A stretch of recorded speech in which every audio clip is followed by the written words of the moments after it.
Dada had not a great deal of formal education, but by study on his own, he had achieved a fine command of the Sindhi language. He also studied philosophic and religious texts written in Hindi. He was well versed in the Guru Mukhi and Guru Granth scriptures. In addition, he was a fluent reader of English. Moreover, Dada possessed the special art of letter writing.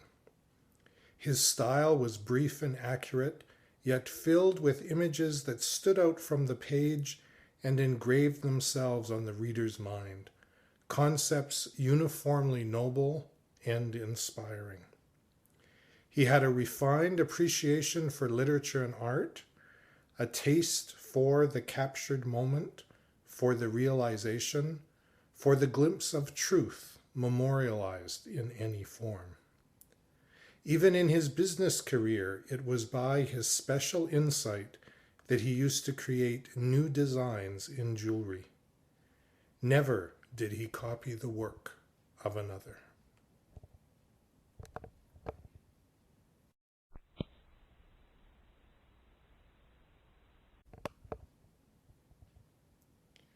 One day, while Dada was sitting in the back hall of his bungalow with a group of fellow disciples of his guru, he began to get another strange experience. He recognized these unique inner sensations now as the onset of a spiritual encounter, but still he knew neither their cause nor purpose. Yet there was an exquisite sense of heightened perception, a new clarity of mind and vision. A powerful intuitive grasp of reality was growing in him inexorably. He went to his own room to get away from the company of his visitors.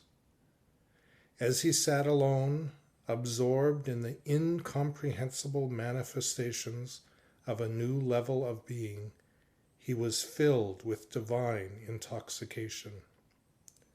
Waves of unutterable bliss surged upon him, drenching him in ecstasy. He had gone beyond all consciousness of his body. He was pure soul, pure light, afloat in an ocean of bliss. Then a revelation, a vision of the four-armed form of Vishnu.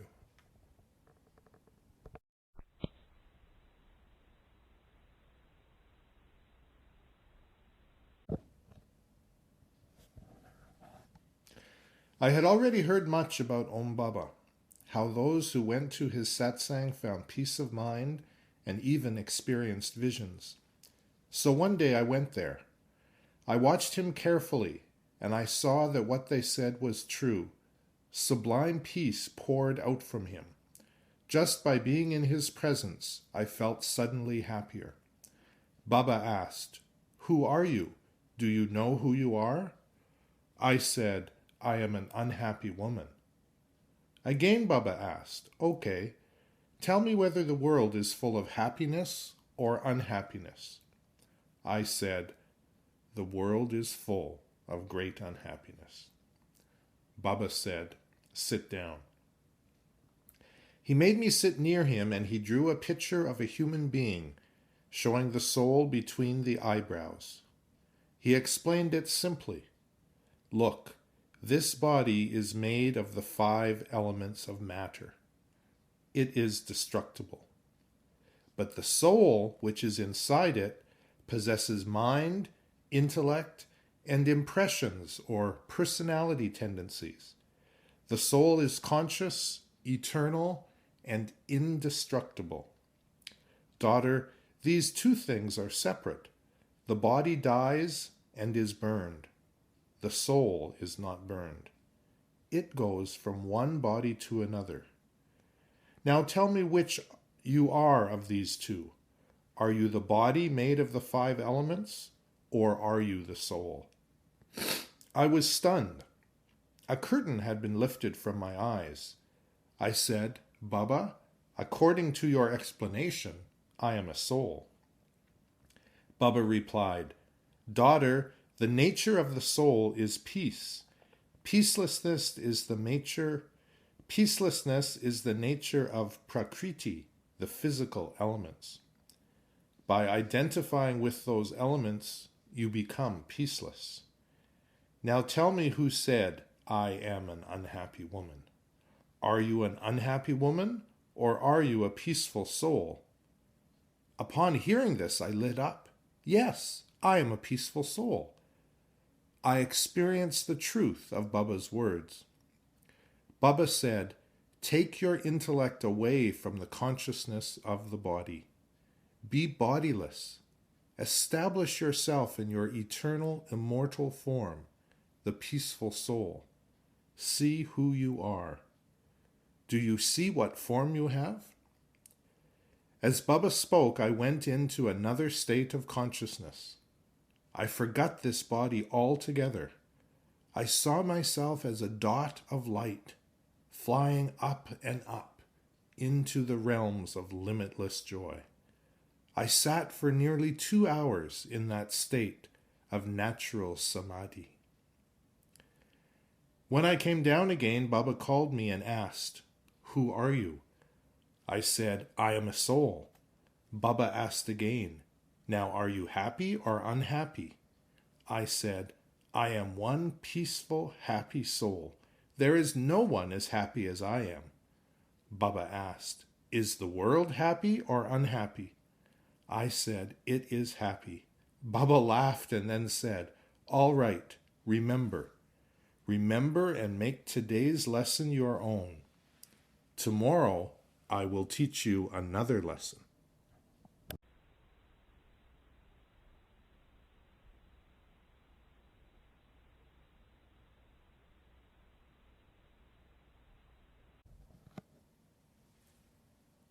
Dada's bearing was so royal, and yet his dress and style of living so simple, that one could well imagine him a god in exile, secretly winning again his ancient kingdom of the world. It was no wonder he attracted so many good people to him, who found at last not merely a teacher, but an example of how to live a pure and successful life, a lotus life in the muddy pond of the Kali Yuga world, and yet, above it, attached only to God. As one intoxicated soul was heard to sing, "I am a being swung in the swing of wisdom, in God's sweet swing of love. I have lost all fear of people. My deepest friend is with me now." It was not just adults who received this exalted experience at Baba's gatherings. Even little children were lifted into realms of supersensuous bliss, enjoying visions of Satyug, the heavenly world to come.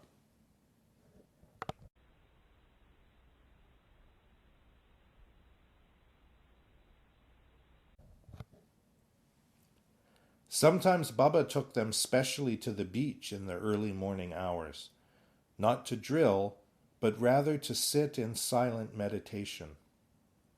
Sitting each some distance apart from the other, perched on lonely sand dunes or rocks jutting out by the surf, in the dawn's clear light, secluded with their Supreme Father, these souls in young bodies reached an understanding of their own eternity, made contact, and remained in loveful, silent communion with Shiv Baba for long, blissful periods. While gulls wheeled overhead on the quiet beach, they would gently go into a state of trance, flying higher than the birds could even dream of. Swans of knowledge, returning to their high home beyond the world.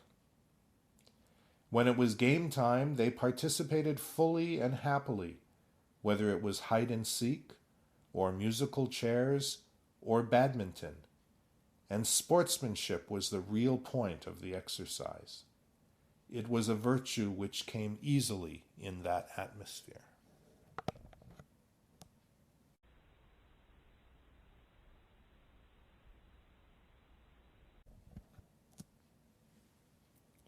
By teaching us how to control our sense organs and how to transcend attachment to objects and unholy habit patterns, Baba enabled us to achieve rapid purification of the mind.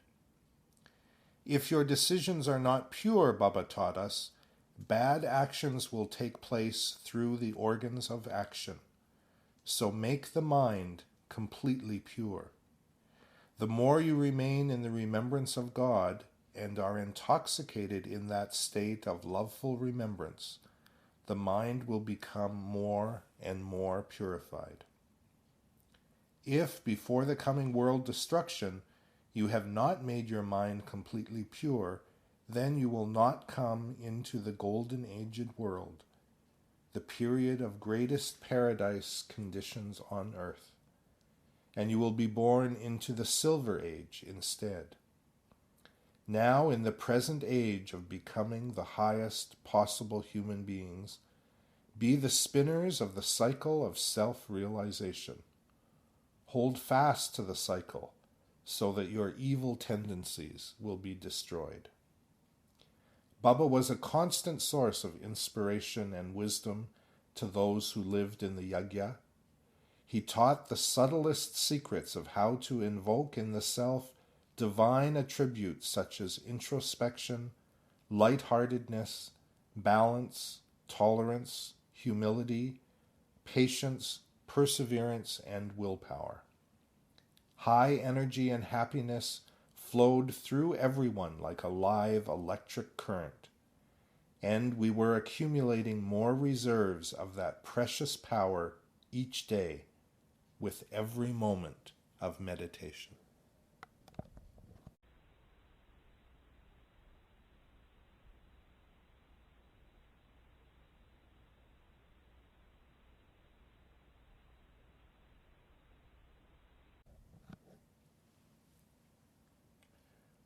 During these days of silence, the residents of the yajna ate only fruits. They remained in yoga for the entire day, from 3 a.m. to 10:30 in the evening. At 6 a.m., Shiva Baba would descend from the soul world and deliver through Brahma a discourse known as the Murli, the flute. Then Baba's children would think deeply on those points all day. This was called the bati, or furnace, because just as bricks or earthenware pots are made strong by being fired in the kiln, and just as gold is purified by heat, or as the shape of iron is transformed when heated to red hot and then hammered by a smith, so also these yogis burned the impurities out of their own minds in the supreme fire of yoga. By such deep, powerful, continuous remembrance of God, they experienced detachment from their bodies and body consciousness. They felt themselves to be lighter than air, like angels. They acquired the power of silence.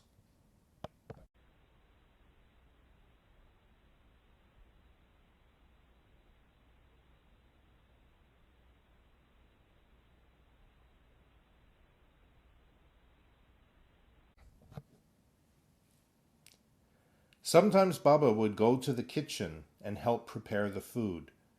He would give yoga drishti and speak sweet words of knowledge. Daughter, if you cook in remembrance of Shiv Baba, there will be power in the food. Consider that you are preparing this meal for him. This is Shiv Baba's imperishable yajna. Keep that in mind as you work. If someone was sewing without the help of a machine, which could be laborious, Baba would come to lighten the atmosphere. His presence made souls happy, and he never ran out of jewels of knowledge. Baba said, "Spiritual daughter, while you do your work with your physical organs, remember God with your intellect, and thus earn an indestructible income. By remembering Shiva Baba, you are becoming entitled to wear the royal gowns of Satyag in the future. So make the effort of remembering Baba as you sow. If someone were washing clothes, Baba would go to him and say, "You are washing the clothes of the body. Shiva Baba is the unlimited washerman who makes pure all degraded souls. Do remember then, child, wash your soul along with the clothes." Baba made them understand that they were the luckiest of souls, the very stars of luck. They worked for the highest paying employer of all, and worked on a subtle level which before they had not even known was possible. Yet the bliss of using the body in God's service while staying in His remembrance is the sweetest bliss of all. When Baba took them out for a walk, he would say, "Look, along with this physical pilgrimage, go along on the subtle pilgrimage. Stay in the remembrance of Paramdam, the silent home of souls. Oh, my invaluable jewels, you alone in all the world know about this Avyat pilgrimage."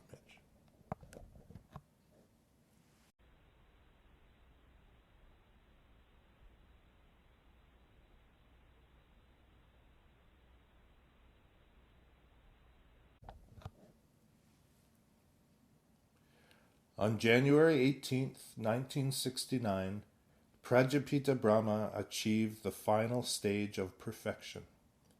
Becoming the first complete man, Adi Dev, all virtuous and fully in the image and with the authority of God, he felt no further pull to the corporeal world. Father Brahma ascended to take his place as the first subtle deity, the first ascended angel of this cycle of time. Brahma has earned his title as the father of humanity. He overcame all obstacles, both external and internal, and through that victory has enabled the entire human race to be born anew. As to the praise of God himself, what can we say that would approach his true greatness? Shiva, the Father of all souls, is eternally supreme. He is all-knowing and all-powerful, and yet he too is bound in this cosmic drama. What most people cannot conceive is how utterly lovable he truly is, how sweet, how humble, how magnificently real and eloquent.